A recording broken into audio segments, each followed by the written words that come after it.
മായയ്ക്ക് എന്താണ് കൂടുതൽ വേദനിപ്പിക്കുന്നത് എന്ന് മനസ്സിലായില്ല. അമ്മയുടെ മരണമോ അല്ലെങ്കിൽ അച്ഛനും രണ്ടാനമ്മയും കാണിക്കുന്ന ക്രൂരത സഹിച്ചു ജീവിക്കേണ്ട അവസ്ഥയോ?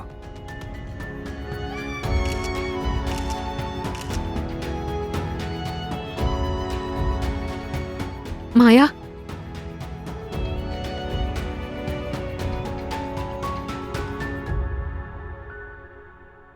മമ്മ,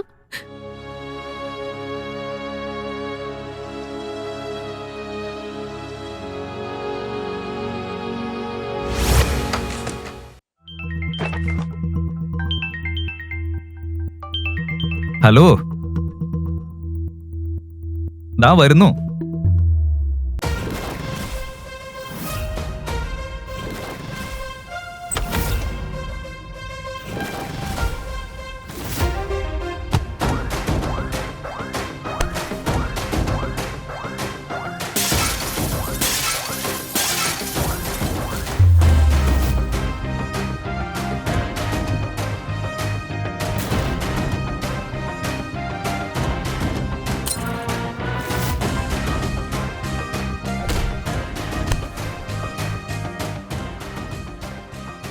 വെൽഡൻ ദയ.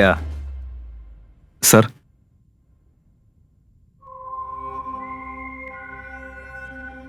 നീ അടിപൊളിയായി നിന്റെ ജോലി ചെയ്തു. ഇല്ല സർ, ഇത് മുഴുവൻ ഞങ്ങളുടെ ടീമിന്റെ കഷ്ടപ്പാടാ. വാ, വേറൊരു ജോലി കൂടി ഉണ്ട്. ഒരു കോംപ്ലിക്കേറ്റഡ് കേസ് വന്നിട്ടുണ്ട്.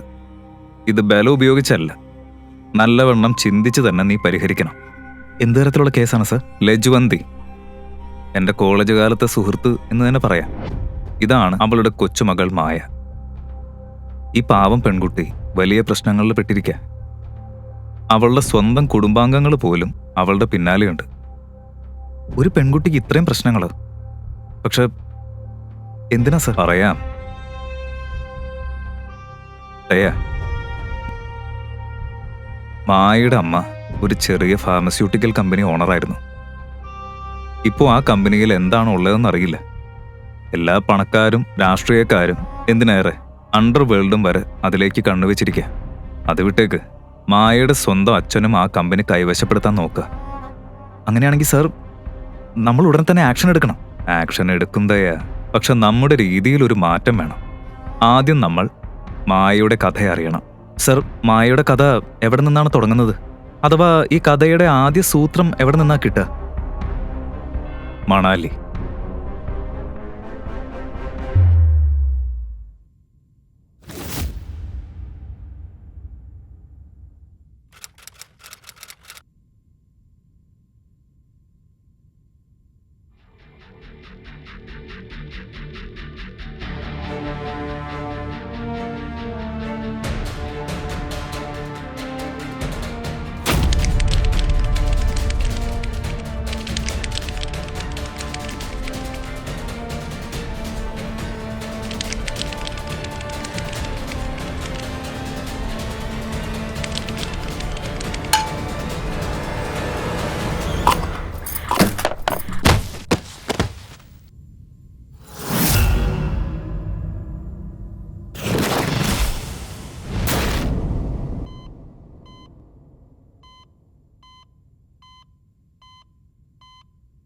മമ്മ,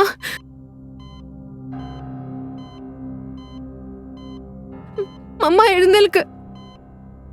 പപ്പ വീണ്ടും ആ സ്ത്രീയെ വീട്ടിലേക്ക് കൊണ്ടുവന്നിട്ടുണ്ട്. അവരിപ്പോ നിങ്ങളുടെ റൂമിലാ പപ്പയോടൊപ്പം. മമ്മ പ്ലീസ് എഴുന്നേൽക്ക്. എനിക്ക് ഇതൊന്നും ഇഷ്ടമല്ല. അവരെ പുറത്താക്കും മമ്മ, പ്ലീസ്. 8 വയസ്സുള്ള ചെറിയ മായ കിടക്കയിൽ കിടക്കുന്ന അമ്മയെ വിളിച്ചുണർത്താൻ ശ്രമിച്ചു. പക്ഷേ അവളുടെ അമ്മ മയൂരി ഇന്ന് കണ്ണു തുറന്നില്ല. നഴ്സ് മെഷീനിലെ ബട്ടണുകൾ അമർത്തുന്നത് അവൾ കണ്ടിരുന്നു. അതുപോലെ തന്നെയാണ് ഇന്നും അവൾ ശ്രമിച്ചത്. ബട്ടൺ അമർത്തിയാൽ അമ്മ എഴുന്നേറ്റ് സംസാരിക്കും എന്ന് കരുതി. പക്ഷേ ഒന്നും സംഭവിച്ചില്ല.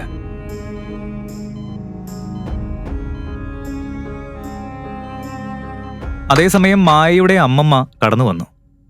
അവൾ കരയുന്നത് കണ്ട ഉടനെ അവളെ ചേർത്ത് പിടിച്ചു. ഇല്ല മോളെ, കരയണ്ട. ഇവിടെ വാ. എന്റെ കുഞ്ഞെന്തിനാ കരയുന്നത്? കരയണ്ട. വാ, നമുക്ക് റൂമിലേക്ക് പോവാം. അമ്മമ്മ ഒരു നല്ല കഥ പറഞ്ഞു തരാം. പോവാം. കരയണ്ട മോളെ. അമ്മമ്മ കൈകളാൽ മായയുടെ ചെവികൾ മൂടി അവളെ ആശ്വസിപ്പിക്കാൻ ശ്രമിച്ചു. പക്ഷേ പോവല്ലേ മോളെ, മായയുടെ സഹനം തീർന്നിരുന്നു. പോവല്ലേ മായ, വേണ്ട.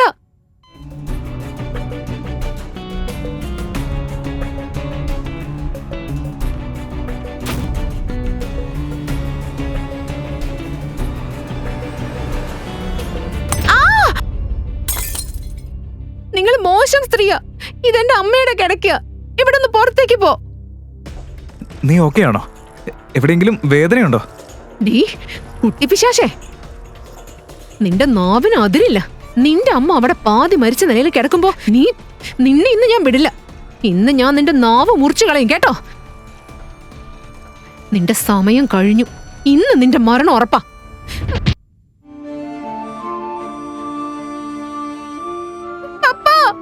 അവളുടെ അമ്മ തന്നെ അവളെ നശിപ്പിച്ചത്.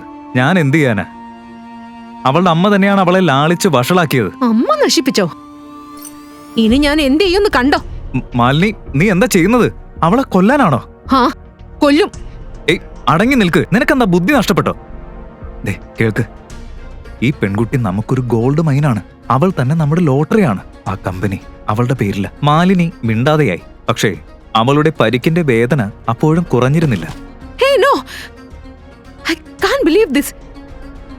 നീ ഇത്ര ഭീരുവാണെന്ന് ഞാൻ അറിയില്ല. എനിക്ക് വേണ്ടി നിൽക്കാൻ പോലും കഴിയാത്ത ഒരാളെ ഞാൻ വിവാഹം കഴിക്കില്ല. ഈ വാക്കുകൾ കൊണ്ട് മാലിനി ശേഖരന്റെ പുരുഷത്വത്തെ ചോദ്യം ചെയ്തു.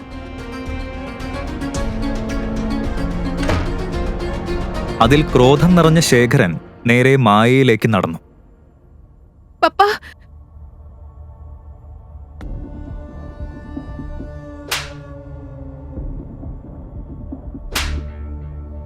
അവളെ വിട്. ശേഖര, നീ എന്തായി ചെയ്യുന്നത്? നീ ഒരു അച്ഛനാണോ അതോ ശത്രുവാണോ?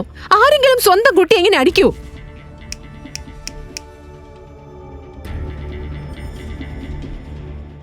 ഇല്ല മോളെ, കരയണ്ട,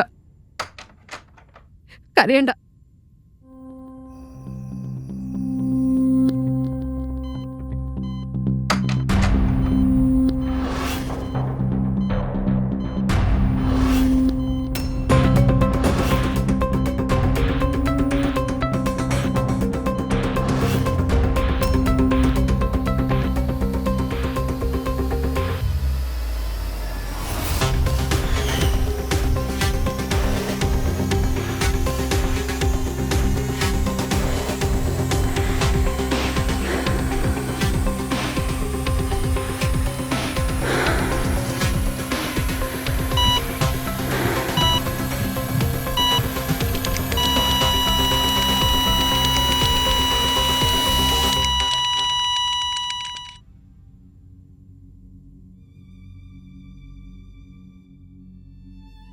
സങ്കടം പറയാൻ ആരുമുണ്ടായിരുന്നില്ല. അവൾ തന്റെ പാവയെ കെട്ടിപ്പിടിച്ചു. അപ്പോഴാണ് പെട്ടെന്ന് അവളുടെ മുറിയുടെ വാതിൽ തുറന്നത്. പുറത്തു നിൽക്കുന്ന അച്ഛനെ അവൾ കണ്ടു. മായ വിചാരിച്ചത് അച്ഛൻ അവളോട് സംസാരിച്ച് അവളെ പുറത്തേക്ക് കൊണ്ടുപോയി ഐസ്ക്രീം വാങ്ങിത്തരുമെന്നാണ്. പപ്പാ, നിന്റെ അമ്മ മരിച്ചു.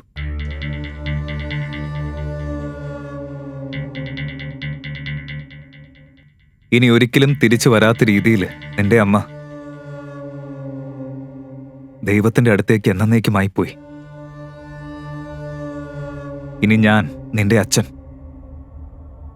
ഇന്ന് വീട്ടിൽ വന്ന ആ ആന്റി അറിയില്ലേ, ഞാൻ അവളെ വിവാഹം കഴിക്കാൻ പോവാ.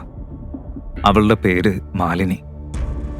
മാലിനിയും അവളുടെ മകളും ഇനി നമ്മളോടൊപ്പം ഈ വീട്ടിൽ തന്നെ താമസിക്കും.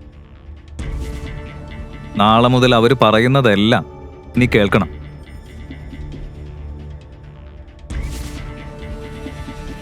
ഇപ്പോ ഞാൻ നിന്നെ നേരെ റോഡിലേക്ക് വലിച്ചെറിഞ്ഞ് കളയില്ല. നിന്റെ വിവാഹം വരെ ഞാൻ നിന്നെ നോക്കും. അതിനുശേഷം നിന്നെ എന്ത് ചെയ്യണമെന്ന് നിന്റെ ഭർത്താവ് തീരുമാനിക്കും.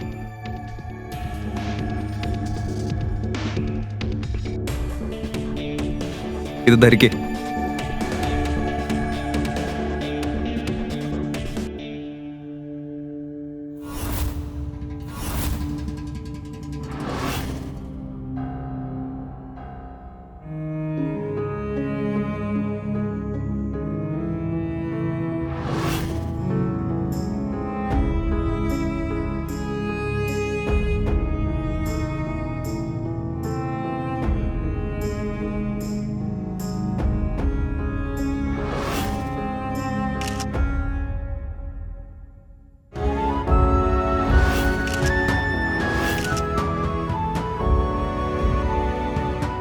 മായയ്ക്ക് എന്താണ് കൂടുതൽ വേദനിപ്പിക്കുന്നത് എന്ന് മനസ്സിലായില്ല.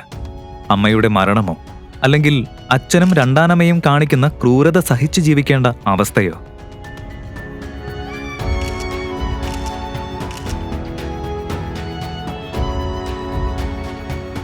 മായ,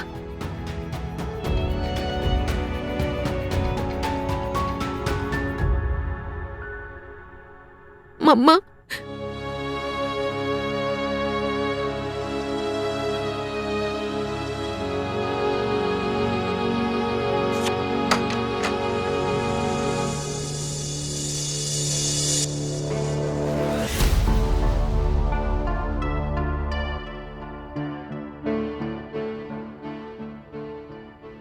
മായയുടെ മുറിയില് എനിക്കിഷ്ടമുള്ളതൊക്കെ എടുക്കാൻ എന്റെ മമ്മി എന്നോട് പറഞ്ഞിട്ടുണ്ട്.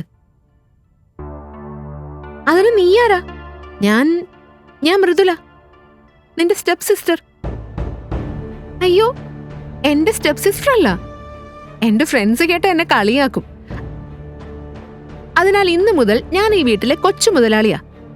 നീ എന്റെ മെയ്ഡ്. ഓക്കെ? ഇപ്പൊ എന്റെ ആദ്യ ഓർഡർ കേൾക്ക്. ഈ ബോക്സ് തുറക്ക്.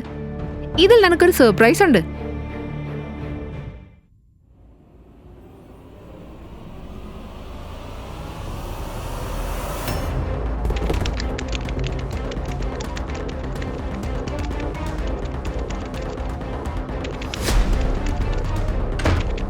മുത്തശ്ശി, മുത്തശ്ശി എന്നെ രക്ഷിക്ക്. മുത്തശ്ശി, മുത്തശ്ശി എന്നെ രക്ഷിക്ക്. മുത്തശ്ശി എന്നെ രക്ഷിക്ക്. മുത്തശ്ശി.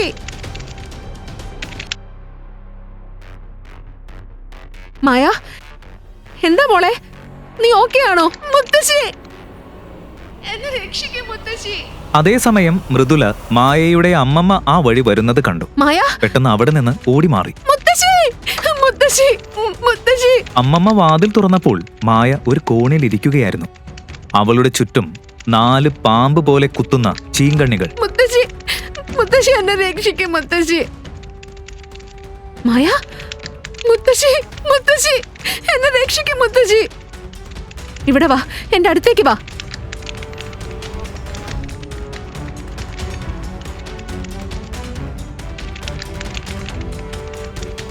ഒന്നും സംഭവിക്കില്ല. മുത്തശ്ശി ഇവിടെ ഇല്ലേ മോളെ? ഞാനുള്ളപ്പോ മോൾക്കൊന്നും സംഭവിക്കില്ല. മോൾ ഇവിടെ ഇരിക്കെ. ശരിയാകും, ശരിയാകും. നോക്ക്, എല്ലാ ചീങ്കണ്ണികളെയും ഞാൻ ഓടിച്ചില്ലേ. മുത്തശ്ശി, ഈ വീടിന് നല്ലതല്ല. മോശ ആളുകളാ ഇവിടെ താമസിക്കുന്നത്. ഞാൻ ഇപ്പൊ തന്നെ മമ്മിയുടെ അടുത്തേക്ക് പോയാൽ നല്ലതായിരിക്കില്ലേ? അങ്ങനെ പറയരുത് മോളെ. അത് വളരെ മോശം കാര്യോ. നിനക്കറിയോ, നീ വളരുമ്പോ ഒരു സ്ട്രോങ് ഗേൾ ആവും. അപ്പം മൃദുലയെ പോലും നീ മറക്കും. ചീങ്കണ്ണികൾക്ക് പോലും നിന്നെ ഒന്നും ചെയ്യാൻ കഴിയില്ല. എന്റെ ധൈര്യശാലിയായ കുഞ്ഞ് മോളെ.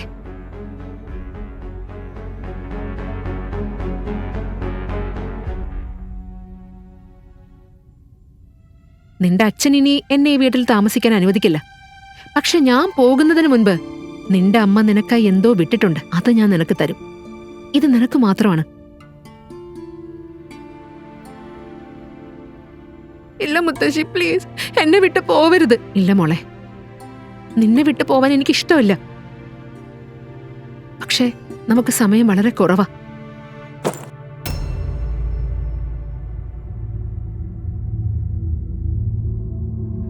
നിങ്ങൾ ഇതുവരെ ചെയ്ത സേവനം മതിയായി.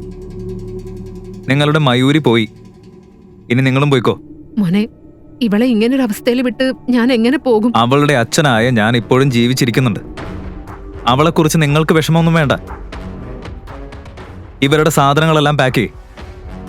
മോനെ പ്ലീസ്. മുത്തശ്ശി, ഓ മുത്തശ്ശി.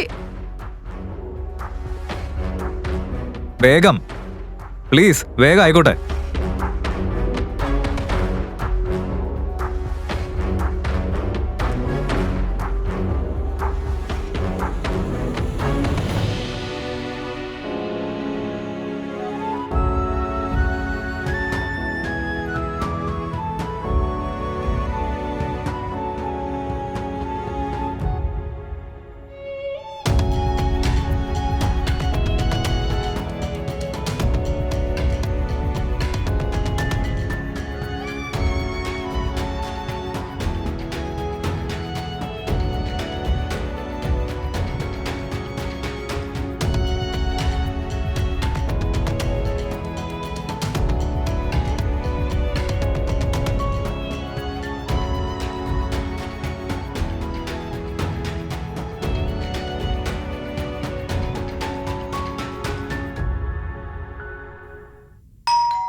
ഇപ്പോൾ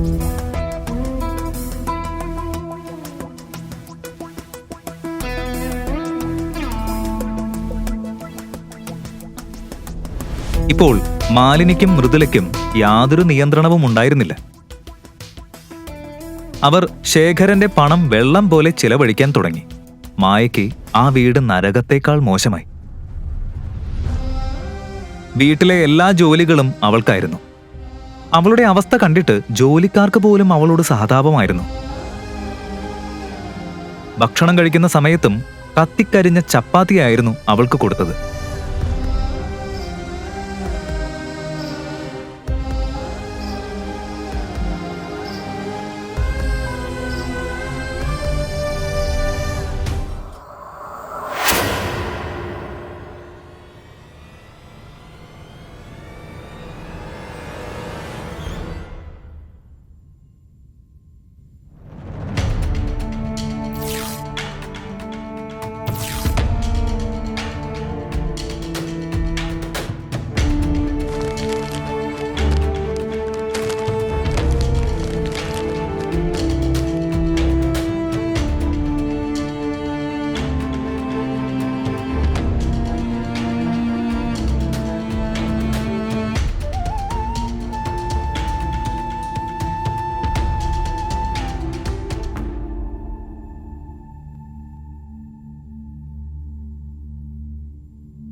പക്ഷേ മാലിനി അതിൽ നിർത്തിയില്ല. തന്റെ മകൾ മൃദുലയേക്കാൾ മായ വളരെ സുന്ദരിയാണെന്ന സത്യം മാലിനിയെ ഉള്ളിൽ നിന്ന് കുരുക്കിക്കൊണ്ടിരുന്നു. ആ അസൂയയിൽ നിന്ന് മാലിനി പിശാചിനെ പോലും ലജ്ജിപ്പിക്കുന്ന തരത്തിൽ ക്രൂരമായ ഒരു പ്ലാൻ ഒരുക്കി. മായയ്ക്ക് ഭക്ഷണത്തിന് ശേഷം പ്രത്യേക ഗുളികകൾ കൊടുക്കാൻ തുടങ്ങി. ചിലപ്പോൾ ചുവപ്പ്, ചിലപ്പോൾ മഞ്ഞ, പച്ച അല്ലെങ്കിൽ നീല. അതിയായി എണ്ണ ചേർത്ത് അവൾക്കായി വേറെ ഒരു ഭക്ഷണം തന്നെ തയ്യാറാക്കി കൊടുത്തു.